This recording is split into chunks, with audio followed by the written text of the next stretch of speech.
విభీషణుణ్ణి రాముడు అడుగుతాడు. ఎందరో రాక్షసుల గురించి పరిచయం చేసినటువంటి వాడు విభీషణుడు రాముడికి. అట్లాగే అడిగిన సమయంలో విభీషణుడు అన్నీ పూసగుచ్చినట్టు చెప్తాడు. అతను ఎవరు, అతను ఆచూకేమిటి, ఆ రాక్షసుడు పేరేమిటి అన్నీ చెప్పటం మొదలు పెడతాడు. ఆ పెద్ద దేహం కలిగిన వాడు ఎవరా అని అడుగుతున్నావా రామా? అతడు కూడా రాక్షసుడేనయ్యా, భూతము లాగా కనబడుతూ ఉన్నాడే. పూర్వం ఎన్నడూ కూడా ఎవరూ చూసుండరు అంత పెద్ద భయంకరమైన రూపం కలిగినటువంటి వాడు. అతని పేరు కుంభకర్ణుడు అంటారయ్యా. ఈయన విశ్రవసుని కుమారుడైనటువంటి వాడు.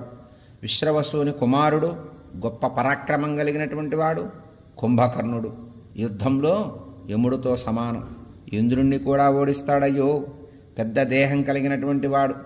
ఇతడి లాంటి వాడు రాక్షస సైన్యంలో ఎవరూ లేరు రామ అని విశ్రవసుడు కుమారుడైనటువంటి కుంభకర్ణుని పరిచయం చేస్తాడు రాముడికి. పరిచయం చేయటం అంటే ఆ రూపం అలా వెళుతూ ఉంటే వానరులంతా పరిగెత్తటాన్ని చూసినటువంటి సందర్భంలో రాముడు విభీషణుని అడిగినటువంటి సందర్భంలో విభీషణుడు విశ్రవసు కుమారుడు, ఇతడు పేరు కుంభకర్ణుడు, భయంకరమైనటువంటి రూపం కలిగిన వాడయ్యా అని పరిచయం చేస్తాడు. ఇతన్ని ఎవరూ ఓడించలేరు. కుంభకర్ణుడి బలం సహజంగానే అతని పుట్టుకతోనే వచ్చిన బలమయ్యా రామ. 1000 ఏనుగుల బలం కలిగినటువంటి వాడు. ఎవరూ కూడా దేవతలు కానీ, దానవులు కానీ, యక్షులు కానీ, నాగజాతి కానీ, రాక్షస జాతి కానీ, గంధర్వ జాతి కానీ, విద్యాధర జాతి కానీ, పన్నగ జాతి కానీ ఎవ్వరూ కూడా కొన్ని వేల లక్షల కోట్ల మంది కలిసి యుద్ధం చేసినా ఇతన్ని ఓడించలేరయ్యా. వాళ్ళందరినీ తనొక్కడే ఓడించగలడు కుంభకర్ణుడు అని విభీషణుడు రాముడికి చెప్తాడు. మృత్యుదేవత అంటివాడు. మృత్యుదేవత కూడా భయపడుతుంది ఒక్కొక్కసారి.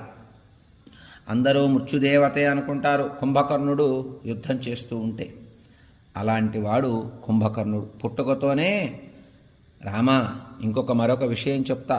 పుట్టుకతోనే బాగా ఆకలితోనే పుట్టాడు. పుట్టటం విపరీతంగా ఏడుస్తూ ఆకలిగా ఉన్నటువంటి కుంభకర్ణుడు కనపడ్డటువంటి జంతువులన్నింటినీ కూడా భుజిస్తూ ఉన్నాడు. ఏది కనబడితే అదే భుజిస్తున్నాడు. జంతువుల్ని భుజిస్తున్నాడు, మానవుల్ని భుజిస్తున్నారు.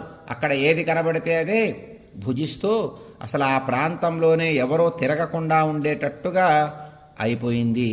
ఈ కుంభకర్ణుడు భుజించటం వల్ల జంతుజాతి లేకుండా పోయింది.